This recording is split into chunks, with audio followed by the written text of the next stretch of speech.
Part two. Something screwed up. Part one got deleted. Well, this is really part one. Yeah, who knows? I'm gonna blame the cameraman. Cameraman. Yeah.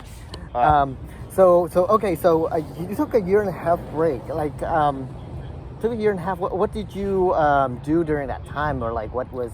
No, it was unfortunately, the good news is I was living with my roommate back then, and I think I had pretty cheap rent, and I had some money in the bank, so I was able to sort of like live off, I think I dealt a little bit of weed too, so I kind of made some sort of income like that too. Yeah. Sorry to put this on. You can it's edit okay. if you want No, to. it's statute of limitation, so they can't. Yeah, no, this is one that's upfront and honest. Yeah. So nothing to like kind of hide. It's like, here it is. Yeah.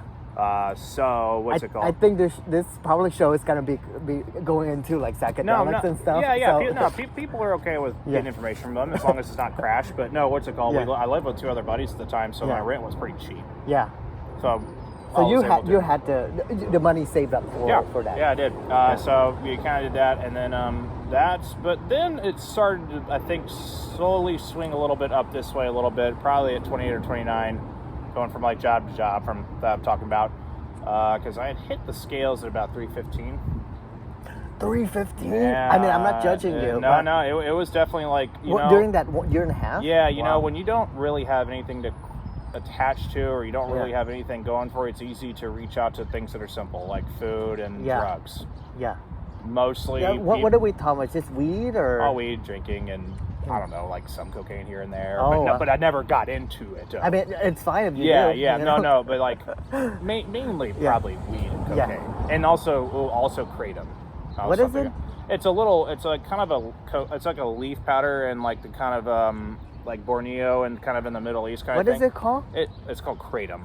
Kratom. Yeah, you can buy it at a lot of different stores. I'd have to get a better definition for you, but no, you can go to some of the. You can go to like. We're gonna need to get a drug expert to explain all of this. Yeah, eventually. and actually, no, the kratom to me is actually, I have no problem with it as long as it's like anything. Yeah. As long as you don't do too much of it, you're fine. Yeah. But if you do, once you start to really get into that thing, it can kind of get you a little bit, Does it get you down, or does it? Yeah, you can have mental things. They actually have different types, like red. They have red, white, and green. Mm-hmm. Okay, and it comes from different areas like Indonesia or Malaysia or like kind of Borneo or stuff like that. Yeah. And the red is like kind of pain relief. The white's like an upper. The green's sort of a downer. Okay. Is it the color of? Oh yeah. Well, ultimately it's a green powder, but I can see why they say red, white, and green, because then you see like a white greenish on this one, and then you see like a red greenish on the other one, and then like a green. Yeah. Like, we're not recommending this by any means. No. This is just the kind of the thing you do. So no, absolutely not. But anything in moderation, folks. Okay. Anything in moderation. Please take time off from it. We secretly become, like after this, I will secretly become a drug dealer. No, it's okay. No. I have a method of, instead of just completely saying no, it's like study it, mitigation, understand what it does to you, and be like, okay. Yeah. Honestly, come to think, if I became that would have been a bad route. If I became a drug dealer, I think I would have been pretty good. Oh yeah. Because I feel like I don't have great people skills, but I definitely do have the organizational skills. So this is so weird. The only reason I did it was because I was a victim of this. You call somebody.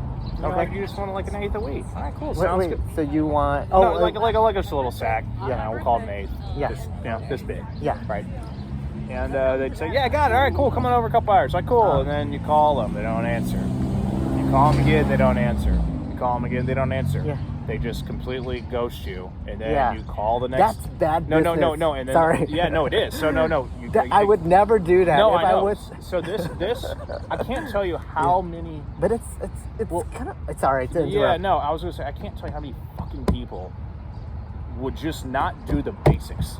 Hey, I got it. Would you like to meet at 5 o'clock? Sure, sounds good. We'll meet here at 5. All right, hey, 5 o'clock, come say what's going on. All right, blah, blah, here you go, blah, have a nice day. That's just basic business integrity. Basic customer service. So and I pride on myself on like, you call me, I'll answer, and I'll tell you if I have it or not. Yeah.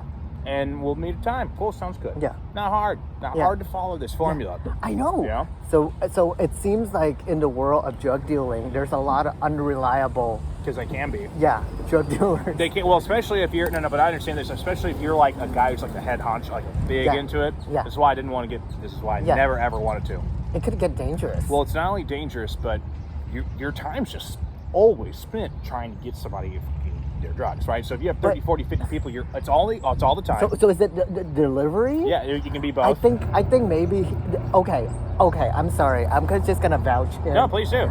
He just does not have a good team, and he doesn't have, agile methodology. Yeah, I know. It's amazing. Yeah, it's because I remember a guy, and he was on the phone all the time. Oh my god! It's almost it's like a full-time I'm cringing job. right now. I just shamelessly plug my. Also, too, all it takes is one goofball to really go. That's true, dude. You need to stay away the from me. risk is high. Yeah, like I was talking to a guy one time. Actually, it's funny. He went to high school. Yeah. And he kind of went off to college, and he dealt some coke, right? Oh, well, dude, how many He told me that there was multiple people who would just be at his house at 3 a.m, just like knocking on the door, just to like get $10 worth, and it's just like that's how devastating this drug can be. It's like, wow, that's scary. It's scary, like because you feel like your mind's like, I can't go without this. I have to get it. So you're just willing to get violent. Yeah, and you're willing to disregard everything around you just to get that $10. $10, like of your coke or something that you want, like a little bump. That's crazy. No, it is, because that's where people like kind of misunderstand. I'm all thinking like we need to set boundaries. Yeah, no, I mean that's what's dangerous about that is, and that's how hardcore addicted it is. Like it's fine, but it's unfortunate. There is a shady people you deal with, and I'm like, I'm not going to even. I don't want to deal with that. Yeah. I don't need these people to know where I live. I don't feel need like these people. I feel like there's a world that I can like deep dive into it. I didn't know, man. This is so interesting. It's nuts, man. No, it's it's like I said. It's one of those things. It's like there's like people operating, the normal grocery shopping, and then there's like this world that exists with like different people, but you have no idea that. I know. It amazes me how not only is there that many people who do it, but there's people you probably would not expect to do it. You're like, whoa. Yeah. Didn't think you would be able to either be capable of this or do it. And you're like, oh yeah, I don't have a problem with that.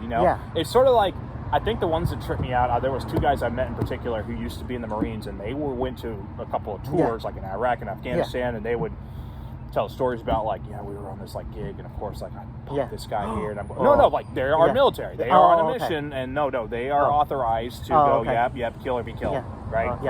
But they were really genuinely nice people. So I'd meet him, we'd have a conversation, he'd laugh, he's like, like anything, and then they kind of bust out. I'm like, wait, what? And then I'm like, wait, so you did this? And he's like, yeah. Well, what'd you do? Oh yeah, I served a tour. And then he's like, well, what'd you do in there?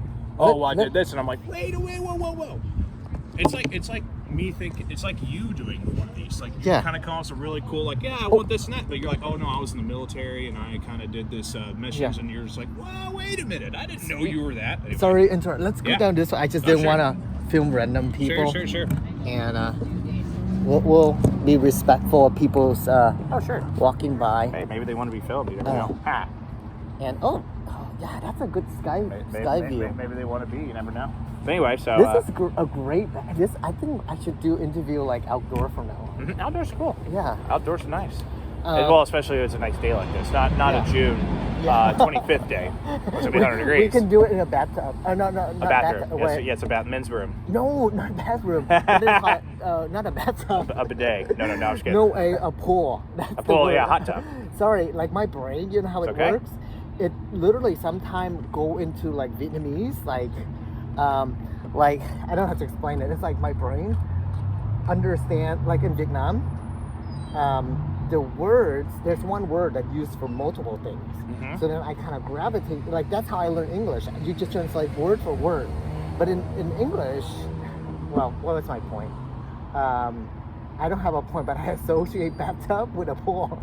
Mm-hmm. Yeah, no, they're both. like it's a tub of water. Yeah, it's exactly. Water. Yeah. Or maybe that's just me. I don't know. Like, is that your background? Is Vietnam?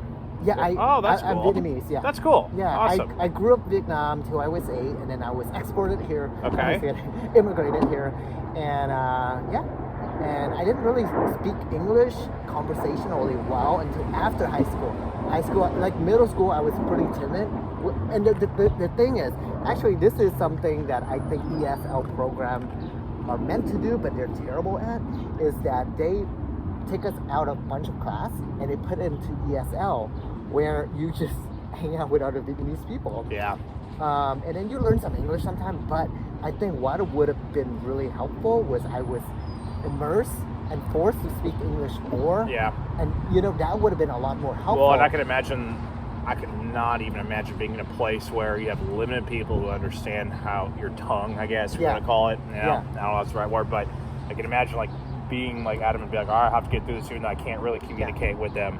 Yeah. I can now imagine how that how that's kind of struggle. Because I'm sure there definitely was some struggles too. I mean, there's probably some cool parts for you too, but yeah. I mean, now I appreciate it because I can think in different contexts.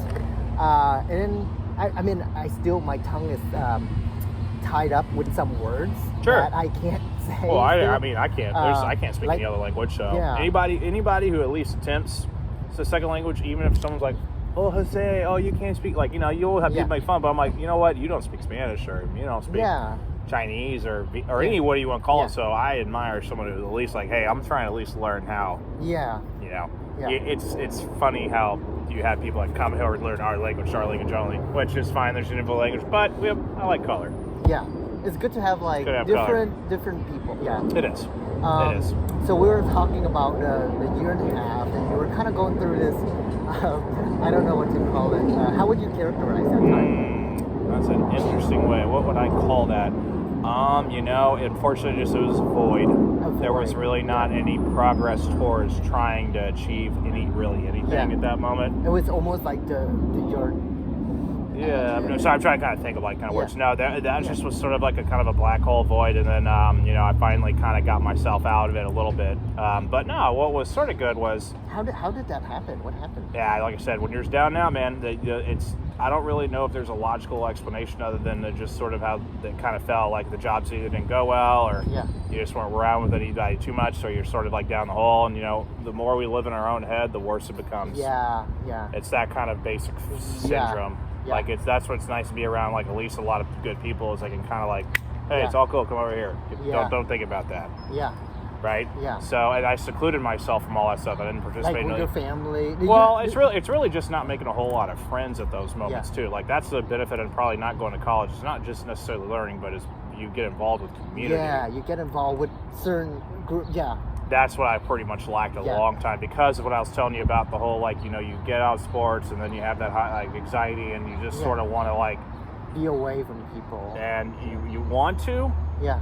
But you have this overwhelmingness that just will not let you, you have to really, really battle through. Yeah. Now, I don't want to make it as an excuse like I could have done something. I probably easily could have done something, but it is tough. I think that's why people are like, why don't you just do it? It's like, well, they don't have the ability to feel how you feel because it's what they have. Like some people who lack empathy, they don't give a shit about if someone dies in the street. I've worked with somebody who's like, whatever. Yeah. Because that little part that's responsible for empathy just doesn't fire off. It just doesn't light up. It's just like close off. It's just close. Yeah. Oh, that's sad. I know it is. It's just the way it is though. I mean, at first I was butthurt like why people don't have empathy. It really no. Then you go to scientists like, well, hey, we have an inside brain that we can show you where the light bulbs light up, and they're like, wherever, like I was on point here because whatever, but they're like, there's no lights there. They don't light up. It's like whatever. Yeah. So I was like, oh, that's cool. And that to me is cool science. You're like, okay. So that's interesting. Yeah. So then during this time, we call it the void, and then so you pull yourself out of that, right? A little bit. How did you do that? That's where fitness became really awesome. Oh yeah, can I high five? Okay. That's where. I mean, that's where I'm kind of at right now. Yeah, no, the thing is with the 310, I think I finally had grabbed hold of fitness. It was really a long time before I felt like I could do workouts without puking. It started with basic jog. I couldn't even jog half a mile without stopping and feeling dizzy and puking. That's one of the reasons, honestly, if you were to really ask a bunch of people why they're like 300-some pounds, they want to lose weight. It really, this is what happened.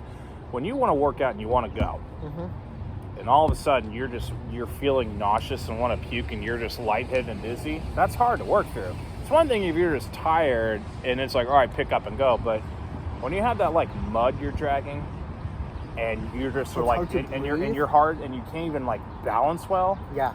Dude, that's fucking hard to do. Yeah. And that happened for 6 months and I almost gave it up until finally I said, fuck it. And then I got into CrossFit and that's when I was like, that's when I went 0 to 100. Like, I went from doing absolutely fucking nothing to, like, CrossFit fucking 3 days a week. I was working out every fucking day at the gym. So this is recent. Yeah, this is in 30. That's when I was 30. Okay. Yeah, that's probably when, like, 30 is when it happened. So how long did you do CrossFit? About a year. But then ailments caught up to me. Like, I broke my collarbone way long ago, and it's a little thicker than this bone. like the way, like,